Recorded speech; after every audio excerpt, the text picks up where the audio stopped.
Yeah, there are matchups where you just can't really do much. This matchup is one of them. I mean, not that you can't do much, but you just have to wait some level 3 level advantage. And it does feel like you're always wanting her to move up, but look, if this guy is here, you can just trade with her. You can start the trade. So when you play AD carry, you can never expect your teammates to lead the play. You need to start leading the play. Like here, look at me. Do I ping my Soraka to walk up? No, I'm body languaging it. My behavior is walking up, and she follows me. You remember the first play with Seraphim when you baited her right here? Your support will follow you. Maybe she'll be slower, maybe she'll be fast, but she'll follow you. I don't even ping very much, actually. I just walk up and I show in my body language that I want to fight, what I want to play. Okay, so what I want to see is if you're making the same mistakes the next game as well. Let's see. Let's see. Usually you make the same mistakes, but we'll see. So this is Janna. Oh, Janna versus Nami. I remember this game. So here again my approach. So they have sustained, so I guess I don't want to trade. Yes. And just play to get the minions and don't lose HP, right? Yes. They don't have Fleet Footwork on Jhin, but they have sustain with Nami, and Nami is stronger than Janna. Yonara versus Jhin, he has better short trades, you have better long trades, but with the Janna, long trading is not something that you can do consistently. So if you can go for trades with Q for minimum 3 to 4 auto attacks, minimum, so you can like run him down with a little tempo, it can be worth to trade for sure. But otherwise, you want to make sure you don't trade short trade, because if you do, it's just bad. You want to avoid them and get the push. And when you get the push and you can all in, you can make a move. Yes, play back like that, yeah. And now they get the push. It's very hard to contest push in Jhin. And also Nami is stronger than Janna. You need to give up the push. She can't really do anything. Because this is the matchup. Yeah. She can't just walk up because they have more damage, more poke, more everything. Janna is good late game. But I see you're actually getting poked here. Auto. Okay, this is not much you can do. But that Q was kind of free, okay. And here we just have to, so you see you keep trying to get the push, but they have a better matchup. They have better AD carry in the early game in push power, and they have better support. So we have until... just wait the wave on the tower, right? Yeah, or if the minion is really low and you want to walk up, that's fine. But trying to push like, oh, I'm gonna push this Jhin is like, yeah. You're never gonna push, you're gonna lose the lane harder. You need to accept that you're gonna get pushed in. Let me see, maybe it's actually a good example. Okay, we get push here. Okay, maybe against Jhin. Okay, against Jhin usually you lose push. Okay, I have Soraka, so it's... But they have Karma. Okay, they have a very strong matchup. So I think I will try to get the push, but then I'll just back off instantly. Okay, I'm trying to get the push, but if Jhin is using his Q... Okay, I use my W on the wave. And I think here they were just all in us. Yeah, and then now I just, you see, look at my clicks after. I'm like, okay, I'm giving the push. Look at this, look at my clicks. I'm like only walking up if the minion is like really low. And even now, I'm like very careful on when I walk up. Very, very careful. Just play for XP. Because I know the matchup is hard.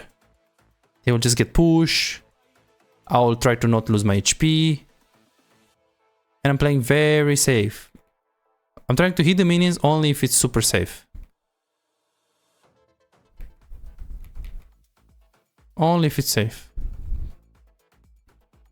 But here, the moment they get the push, look, I conceive it and I play safe. I play back, just chill. Now I trade because they have no Q. But still, look, they get the push. Now they have no abilities. So I can trade. But if they have abilities and they walk up, I just play back. That's usually what I do. Okay, so yeah, trying to... Yeah, and this way you're also tilting your support because you're trying to make her do something, but it's just, she can't play. Like, did you ever play support? Yes. Okay, and what champions did you play? Nautilus, Nautilus. Brown. I see. And then here she will die to a gang. Let me see if I can see maybe Ezreal game. Yeah, I think in this one. Like here, we get push, and this is an Ashe. Ezreal has push over the Ashe. And look at my clicking. She has no W, I'm clicking up. Look at my karma, I'm not even pinging her. She's obviously should be walking up and stuff, but I'm not even pinging her. And you see, I click here, and this is a master tier support. And she still is, and then she will follow. You see this? She followed, slow, but she followed. I don't need to ping her very much, or like ping her head. And I'm still respecting the hook. I'm still respecting the Ashe W. As you can see, I just dodged it. And now they have no Ashe W. That's 18 seconds. So just play a great... You can look at my body language. So I don't expect my karma to walk up first. I make the play. Because the better player will make the play. Yes, supports have more influence than AD carry. That is true. But as you can see, you can influence the decision making of your support so easy if you're good enough.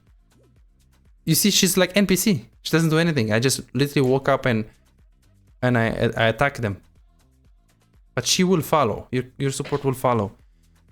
So yeah, I usually don't even use pings. Only when I want her to push or stuff like that. But even when I want her to push, if I use everything on the wave, she'll understand. So that's the bottom line. No expectations on the support. Just play your game, and if you're better, you body language it. If you have a good call and you want to make her to follow, like even here, look, I'm warding, she will see I'm warding. I don't need to, you can ping it, but it's not like a must. For sure pinging can help. And then they just inted it.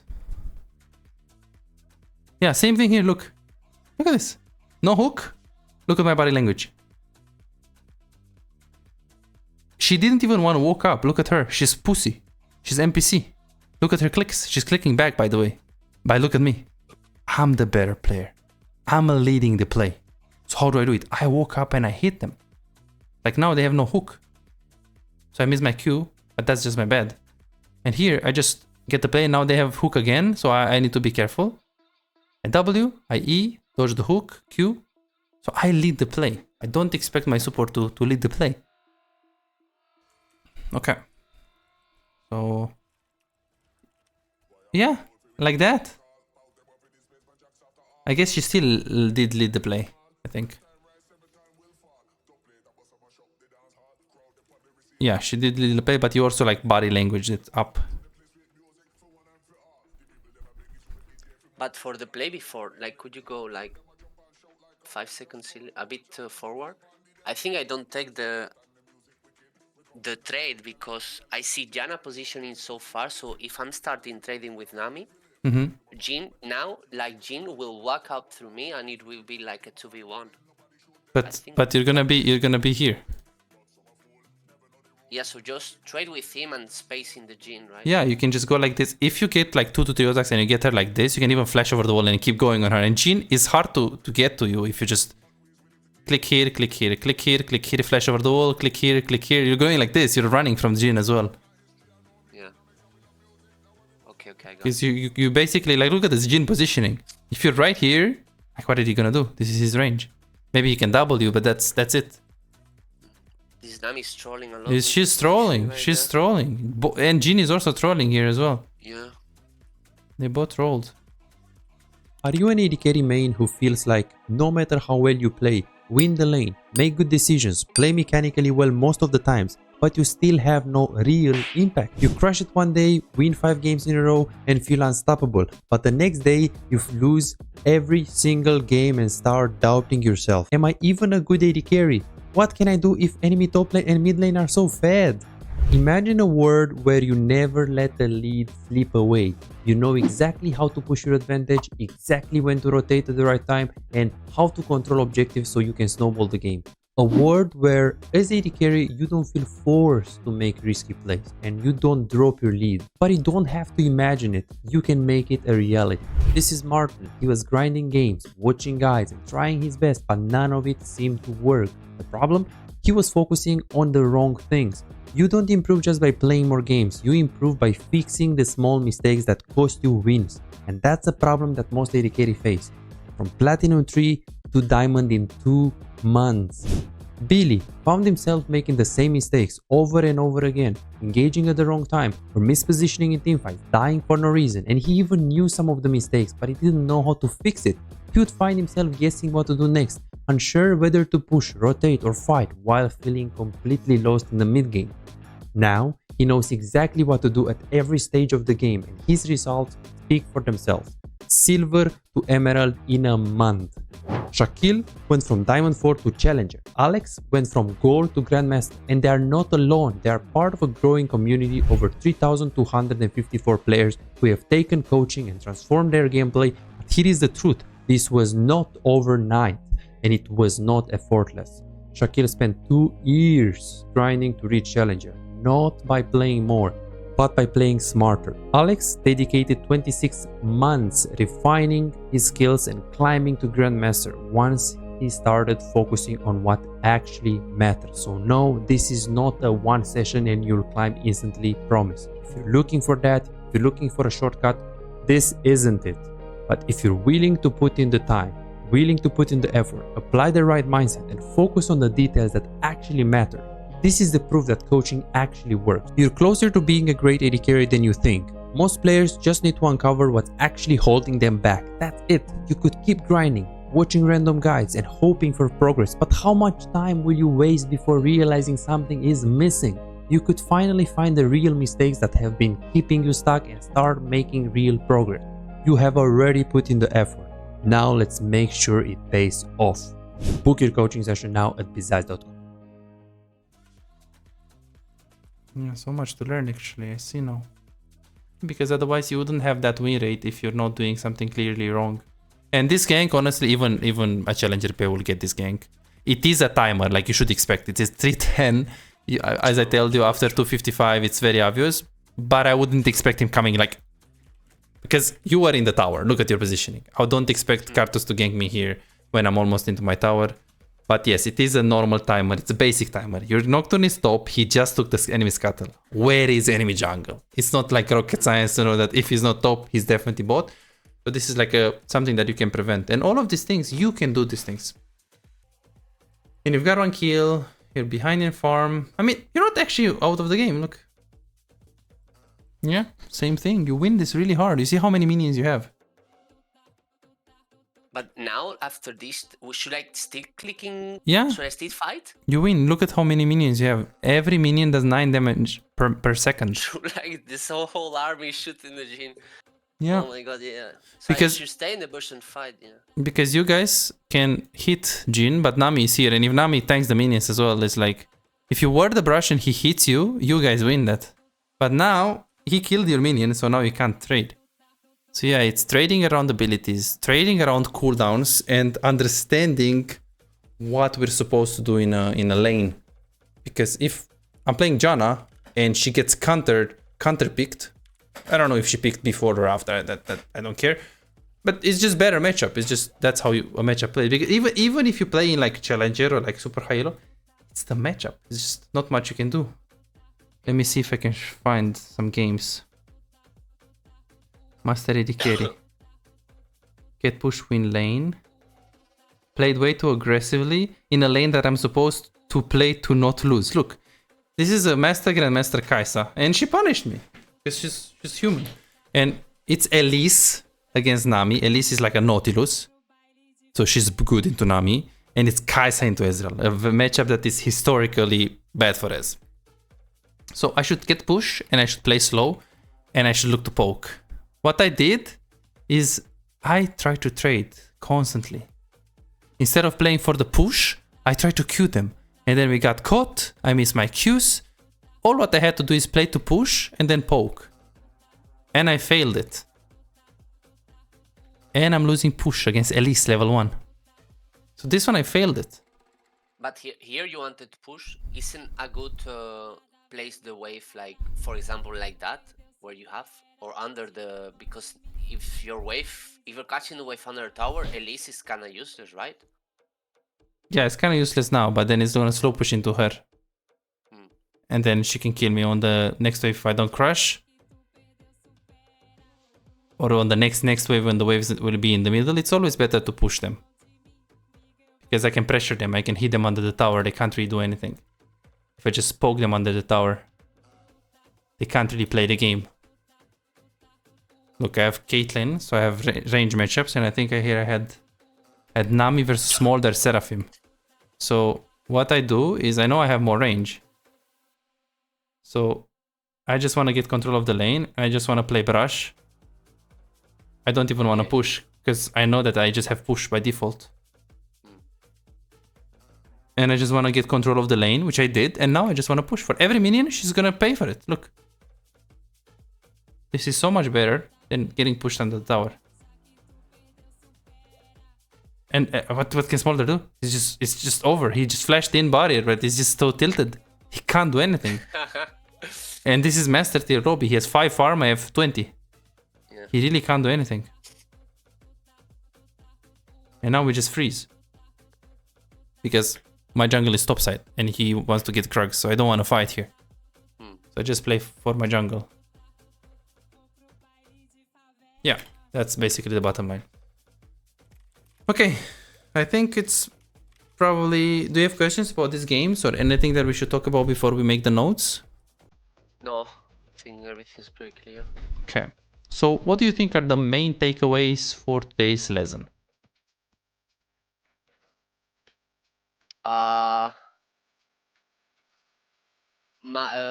the cooldowns from an enemy. Okay. And once they use them, I can play aggro. Okay. Track as well my super cooldowns. So maybe if he uses his main skills, I shouldn't play aggro.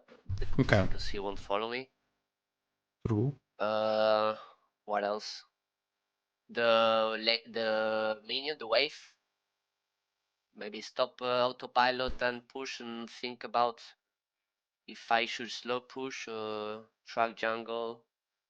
And for a fight, just see if we number advantage or disadvantage.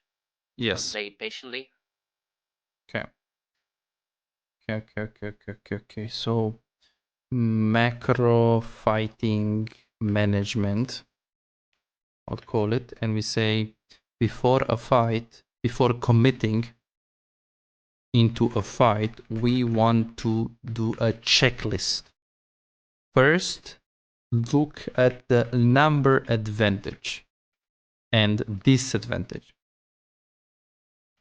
If they have number advantage, you don't want to fight, or you want to play it slow. You want to wait your guy to arrive, and that's when you want to play. Okay, but most importantly is the early game, because the early game was very bad actually. Yeah. So how do we fix this? We need a system to fix early game bronze fundamentals. Okay, we're gonna call it like this. But So then it's weird because like the games he send you are the lost, but then if you see my match history, maybe I'm lucky and winning streak on stuff, but then I'm winning a lot of stuff. yeah, but you see this. So League of Legends is about long term. You have 330 games with 48% win rate, which means win. Next day, lose.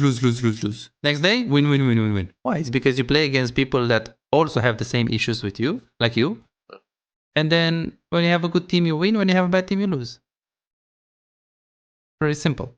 So you don't have a consistent, I'm going to win more than I'm going to lose games consistency system.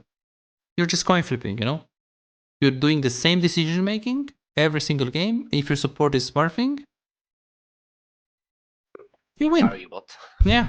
If your support is bad, then GG. That's but you want to be consistent. And it's like, I guess I can show you my account. It's not in high elo is different because the moment you get behind, they will just dive you so many times. Yeah. But that, like, how you want to look is at least like this. Like, look, 2-8, Kindred top with Ignite, 4-3, 4-6, 4-6. I'm there. I have, decent farm, decent everything. This game, I think I played bad. Like, you want to be as consistent as possible, no matter how good or how bad your support is. Like, my support is 1-7, enemy is like 6-11. Okay, look at this game. I'm 10-8, 6-10, 6-6, 3-9. My support is 3-9.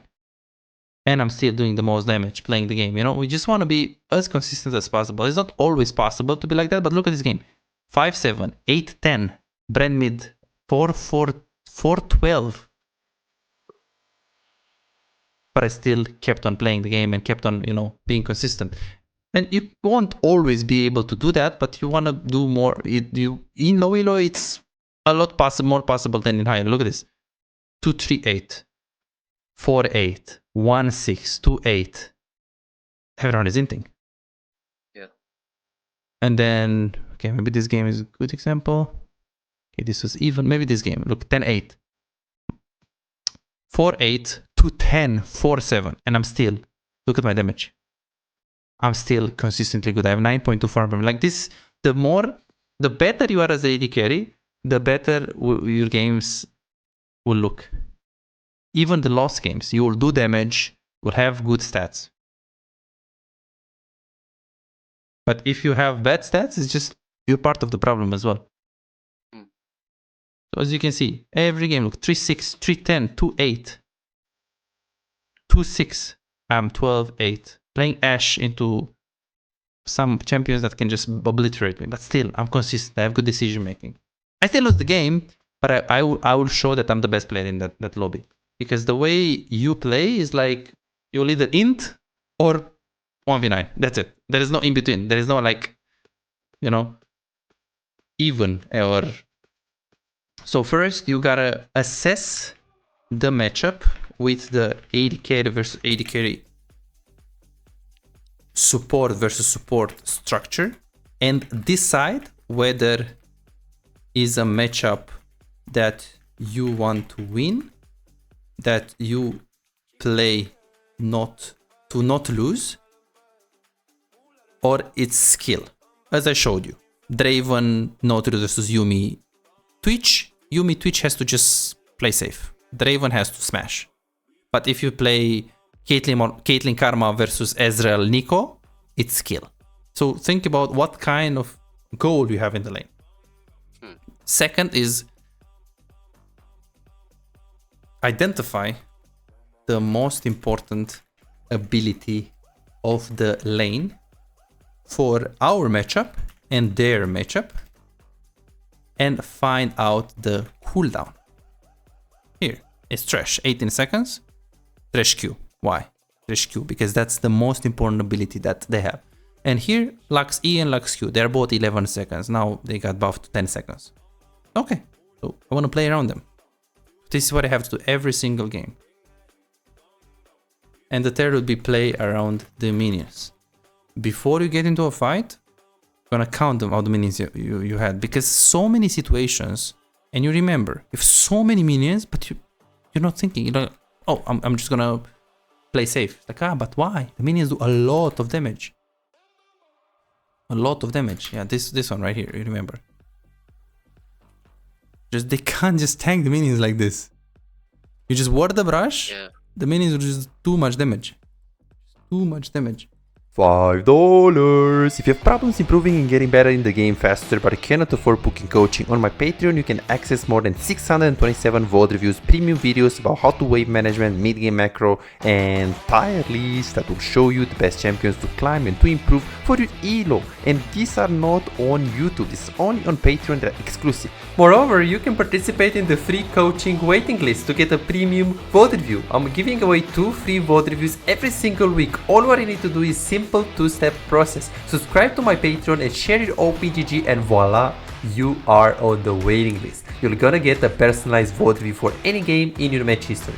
For just $5, you get not only the free VOD review, but a whole bunch of exclusive benefits that will supercharge your gaming experience. It's a small investment for a big return. And it's just $5, it's no brainer, right? But here is the deal, you've got to act quickly. The waiting list is already filling up fast. 55 people already subscribed to the Patreon, and there are 6 people that they are on board, they are on the waiting list. And more are joining every moment. Now, do you want to secure your spot for a free VOD review? Go ahead on my Patreon and reserve it right now.